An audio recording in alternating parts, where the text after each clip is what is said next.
ولایتي شورا. باز محمد کاکا چیرته روانې؟ ودرېږه باز محمد کاکا. څه خبره ده؟ ودرې چې دا څوک دی؟ اوهو نږدې د باسکله غورځېدلی ومه. اوهو ګل محمده ته یې؟ راځه راځه، زه د ملک صاحب کره روان ومه. نږدې دی چې د باسکله غورځېدلی ومه. السلام علیکم ګل محمده، څنګه یې؟ ښه یې؟ جوړې؟ طبیعت ښه ده؟ باز محمد کاکا خو زه هم د سره ځمه چې هغه نورې پوښتنې تې وکړو. په سایکل خو دواړه نشو تلی، همداسې به ورو ورو غږیږو او ور به شو. تاج بیبي ترور هم د ملک کره تلې ده. د ملک صاحب هغه ښځه ناروغه ده. وی خدای دې نه کړي. هو رښتیا په ولسي جرګه پوه شوې؟ خود پې پوه شومه، په هغې خو پوه شومه که نه چې د وږې په 20مه نېټه باندې د ولسي جرګې انتخابات کېږي او هېڅوک په چا نه پوهېږي چې چا له رایه ورکړه.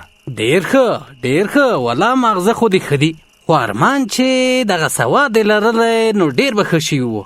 ښه دا ووایه چې د ولسي جرګې استازي به څو تنه وي؟ باز محمد کاکا په دې خبره خو هر سړی پوهېږي. دا خو معلومه خبره ده چې 250 کسان به د ولسي جرګې ته غوره کېږي او 8 به پکې ښځي. خانده مه، د ما نه خو ښې پوښتنې کې اوس ته ووایه چې ولسي جرګه کوم کارونه کولی شي؟ ولسي جرګه د حکومت کارونه او کړنې څېړي او حکومت ته مشورې هم ورکوي. بس همدونه؟ نه، د وزیرانو نه هم پوښتنې کولی شي. څه شي؟ مثلا دغه دی چې کوم کارونه یې کړي دي او څومره د خلکو په ګټه دي. سر دې خلاص شو اوس؟ باز محمد کاکا یوه خبره درنه هېره شوه. هغه کومه یوه؟ هغه دا چې د دولت د بودیجې نه هم پوښتنه کولی شي، یعنې دا چې پوښتنه کولی شي چې دا پیسې د کوم ځای نه راځي او په کوم ځای کې ځي. وایم آفرین، شاباس شاباس ګل محمده. او بله واوره، هغه خلک چې د دولت په چوکاټ کې کار کوي او ګټور نه وي د هغه په هکله هم تصمیم نیولی شي.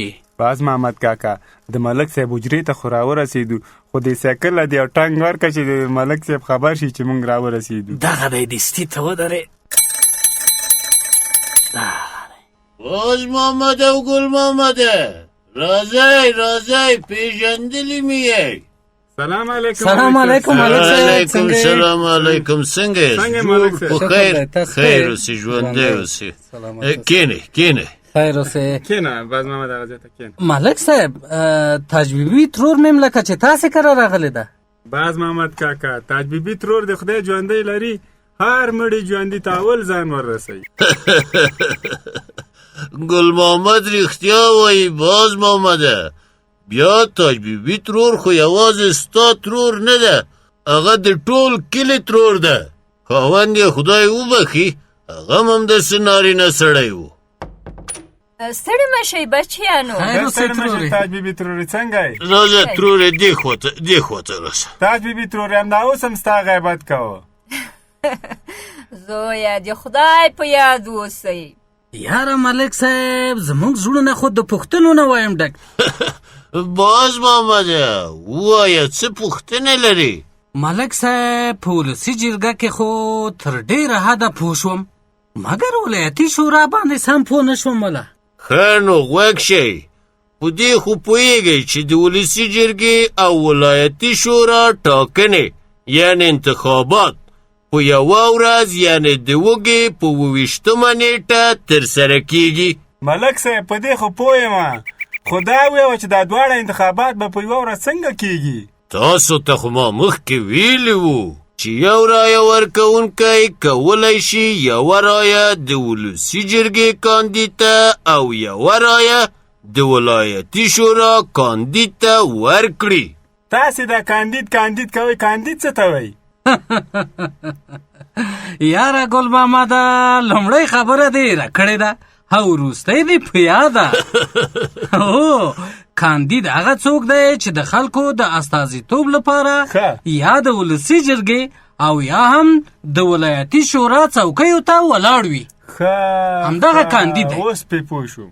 ملک صاحب خدا دې ونه ویل چې دا ولایتي شورا څه ته وایي یاره ګل محمد ولایتي شورا د هر ولایت د استازو ډلې ته وایي چې په خپل ولایت کې پاتې کیږي.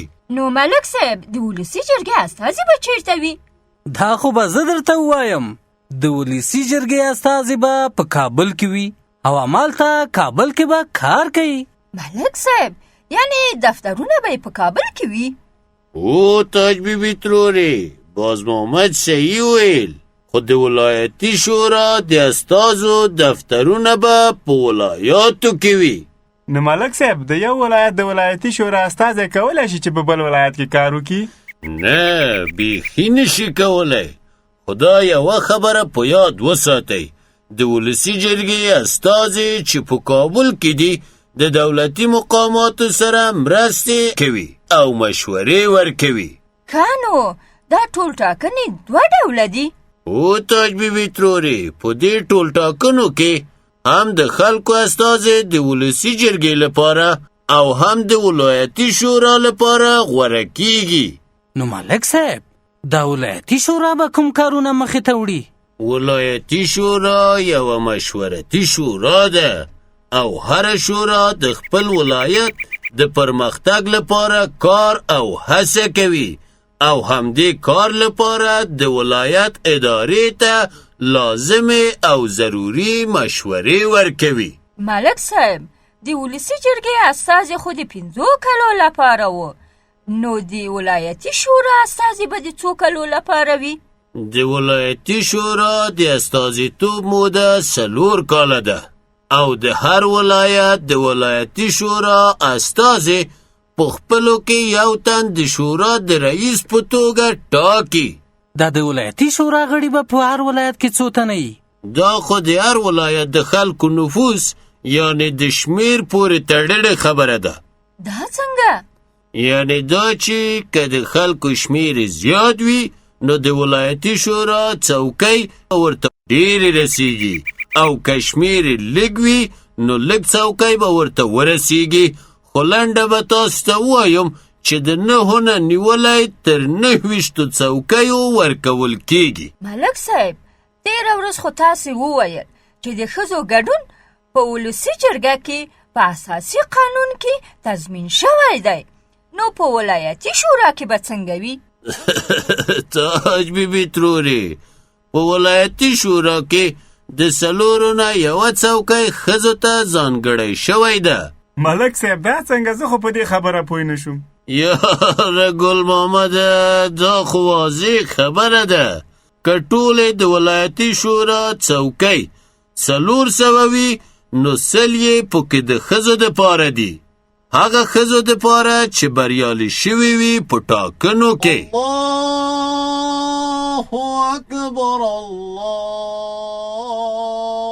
اکبر جل جلاله. اذان وکړ لاړ به شو لمانځه ته. هو د خیره خبرې خو ډېرې پاتې شوې او پوښتنې. اوس به لاړ شو جماعت ته چې بس مونځ زموږ نه تېر نه شي. تاج بیبي ترورې ځه چې ځان کلي ته ورسو. درځه زویه. ملک صاحب خدای په امان. خدای په امان.